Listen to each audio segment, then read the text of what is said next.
C'est en 1998 que les premières plateformes multifonctionnelles ont vu le jour en Afrique de l'Ouest. Mais cette politique d'accès aux services énergétiques s'est consolidée en 2006 avec la naissance du Livre blanc de la Communauté économique des États de l'Afrique de l'Ouest, CEDEAO. L'accès à l'énergie n'est plus une condition, disons, nécessaire, mais c'est une condition indispensable pour assurer le développement économique que nous ambitionnons pour nos populations. Ça, c'est un consensus qui a été trouvé au niveau de nos chefs d'État. Et pour mettre ça en action, beaucoup d'activités ont été entreprises au niveau de la communauté, dont l'élaboration de ce livre blanc qui dessine les conditions d'accès à l'énergie.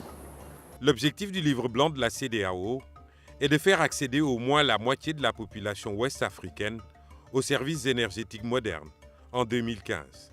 Cette politique énergétique sous-régionale est mise en œuvre par le Programme des Nations Unies pour le développement à travers le programme régional Énergie pour la lutte contre la pauvreté, PREP. Ce projet est un projet très très important, aussi bien pour le PNUD, mais aussi pour les pays qui ont bénéficié de ce projet. Les interventions, c'est à deux niveaux principalement. Au niveau régional, où le projet a contribué à l'initiative Énergie pour tous.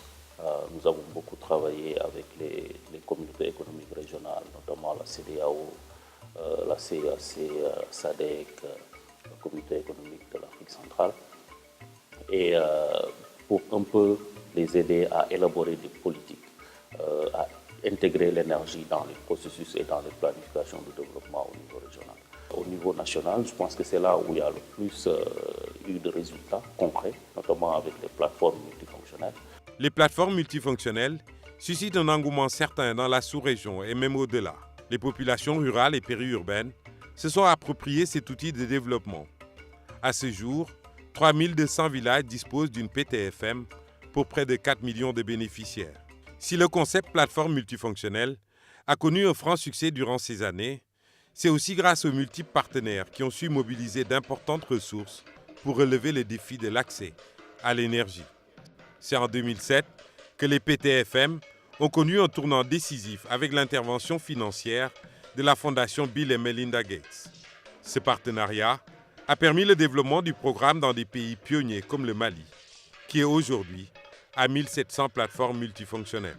Pour le financement du budget des projets PTFM, le PNUD, partenaire technique de référence, a apporté une contribution de 3,2 millions de dollars, ce qui a permis de mobiliser près de 20 fois ce montant, soit un financement de 64,5 millions de dollars pour les projets du Burkina Faso, du Mali et du Sénégal. D'abord, les États ont apporté en ressources 24,9 millions de dollars, soit 39% du financement.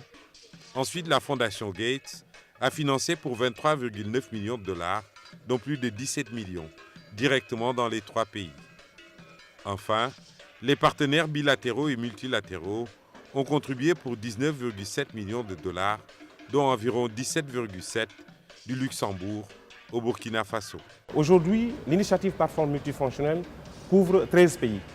Et ce sont les pays où il y a effectivement des programmes plateformes ou des projets pilotes en cours.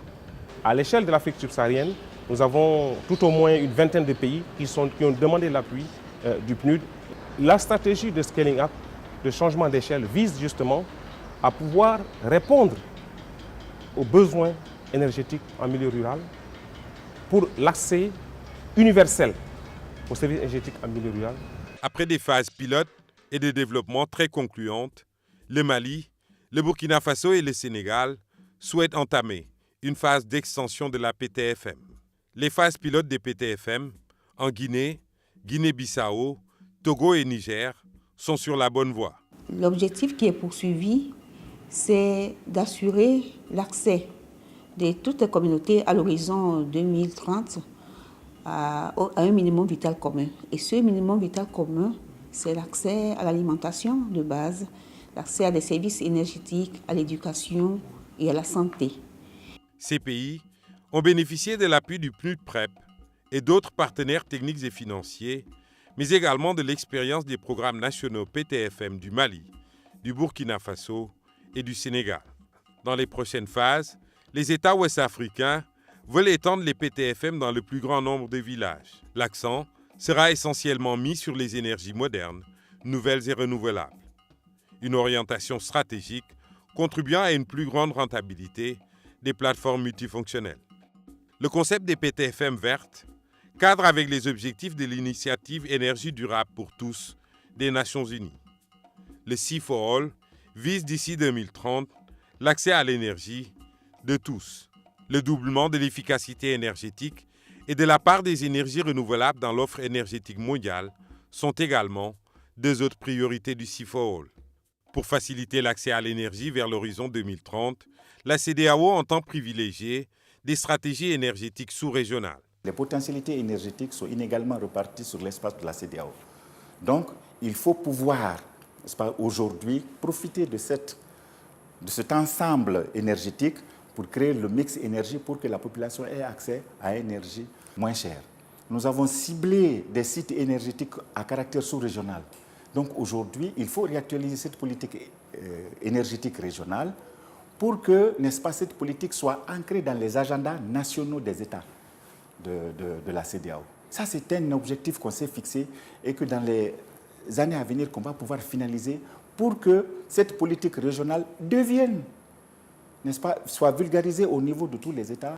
Parmi les objectifs de développement durable de l'agenda post-2015, l'accès à l'énergie constituera sans aucun doute une priorité. La stratégie du PNUD pour offrir de l'énergie durable dans le contexte d'un climat changeant prévoit un ensemble de mécanismes de mise en œuvre dont l'accompagnement des commissions économiques régionales et des États membres pour l'atteinte de l'objectif premier de l'initiative Sea4All. Dans la prochaine décennie, les États de la CEDEAO comptent atteindre un fort taux d'accès à l'énergie pour lutter efficacement contre la pauvreté et atteindre les objectifs du Sea4All d'ici 2030. Le PNUD a quand même un avantage comparatif certain, donc pour essayer de voir comment vraiment amener l'ensemble des partenaires, les bailleurs, aussi bien les partenaires techniques et financiers, mais continuer à travailler avec les États, continuer à travailler avec les institutions sous-régionales pour essayer d'avoir ensemble de mobiliser des ressources pour pérenniser les actions qui ont été entreprises.